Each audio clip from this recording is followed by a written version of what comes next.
ina Obama shaqo tagtay hadda shaqo tagtay dad badan waxa laga yaabaa inay isweydiiyaan oo gabar uu madaxweyne dhalayna ma inay shaqaysay u baahan tahay oo walibana halkay ka shaqaysaa xiise gaartay leh aad sheekada Ismaaciil oo isha ku sii hayay ina Obama xagee u shaqo tagtay maxay soo shaqo tagtay horta maxay u shaqo tagteen ku horeynaa mise xagee u shaqo tagtay maxay u shaqo tagtay waxay u shaqo tagtay caashay ina Obama waxay ku nooshahay aqalka cad ee dalkan Mareykanka looga arrimiyo goob ilaalo iyo adeeg nooc waliba ay ka jiraan marka ina Obama horta waxay ku nooshahay aqalkii cad ee dalkan Mareykanka oo adeega iyo waxay u baahatoba lala heer taagay oo waliba ku dhex kortay haye marka xilligan waxa la barayaa sidii ay bal dad kale iyadu ugu shaqeyn lahayd sababtoo ah ilmuhu wadamada reer galbeedka waxa la baraa marka uu 18 jir wixii ka dambeeya nolosha kaliya inuu sug maamusho alashan waa khibrad ka maqan baa leeyahay nolosha soo dhadhami sida waqtiga sida loo nool yahay marka haatan ina Obama haatan hotel yar oo seafood ama cuntooyinkan badda lagu iibiyo kala duwan ay halka kaashiyerka lacagta hadba qofku markuu cuntada dalbado marka hore waxaad iimanaysaa dhaqanka wadamada reer galbeedka soo istaagaysaa cunta dalbanaysaa cuntada markaad dalbato credit card kaagiiba dibadna dhiibaysaa halkaas aad dibadna lacagta ku bixinaysaa wixii aad cuntay haddaad kaash ku bixinaysna kaashki waa gartay marka waa maqal hayi af Soomaaliga waa gartay marka halkaas ay maqal hayi oo kale sida sawirada ka muuqata lacagtii bay kala rogaysaa baaqigii bay celinaysaa halkaas saxiix rasiidkii bay soo jaraysaa rasiidkan soo jar hebel sidan waa gartay marka halkaas ay imka shaqaysaa wow waa gartay Ismaaciilow kullayba haddii aad dalkan oo kale caalamka oo dhan way ka jirtaa laakiin markaan si gaar ah Mareykanka oo kale u soo qaadano in qof mas'uula caruurtiisa iyo isagaba ay shaqo tagaan mid sahlan ma aha tusaale kale hadda ina Obama gabar caadi iyo Mareykan ma aha waa hanti Mareykan dan si kale u dhigo marka inay shaqo tagto maxaa ku baxaya waxa caashay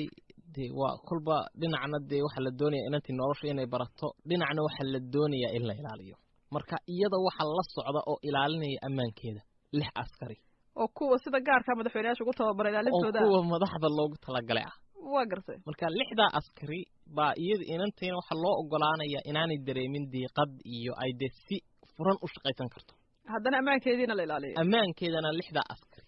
ayaa u tababaran inay ilaaliyaan waa gartay waxa laga yaabaa dad badan aweyskan dhageysanayna aad u yaaban yihiin anigaas barnaamijka ku jiran Ismaaciil waan yaabana waxaan ka yaabanahay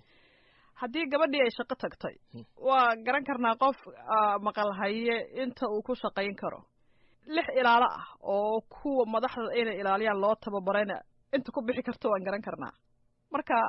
ma shaqa la tagay mise wax kale la aaday horta laba mid baan doonayaa tan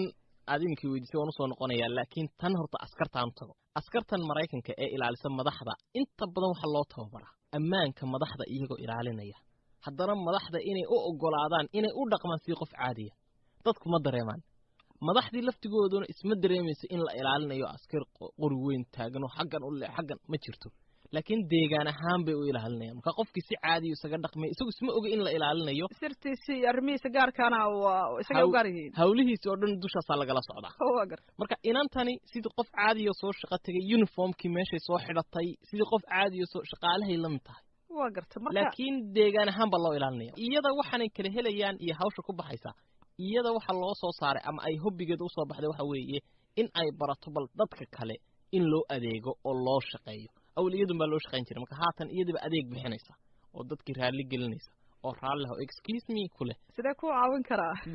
caawin karaa maxaa ka dhiman adeeg si wanaagsan lagu qabtay marka iyadiba adeegii bixinaysa marka wali ma dhacday in dad ay u adeegaysay ay u gartaan inay tahay ina Obama qoftan u shaqeynaysa ee maqalkay fadhida tusaalahan mid kamid ah wargeysyada kale ayaa wuxuu leeyahay markii ugu horeysay ee aan ogaanay inay inantan halka ka shaqeyso ayaa waxay arkeen askarta la socota askartii bay garteen inay tahay kuwii sida gaarka ahaa u tababaraa ee secret service Mareykanka laga yiraahdo ee madaxda loogu talagalay way sii barbaareen markaas way tiri fiishi halka waxba ku jira waa gartay markaas iyagu sheekada ka soo raaceen qolo kamid ah wargeysyada mid kamid ah wararka qoray waa gartay wuxuu yiri markaasaan u kurgalo markaasaan ogaanay inay inantii madaxweynuhu ka shaqeynayso ay adeeg ka bixinayso Ismaaciilow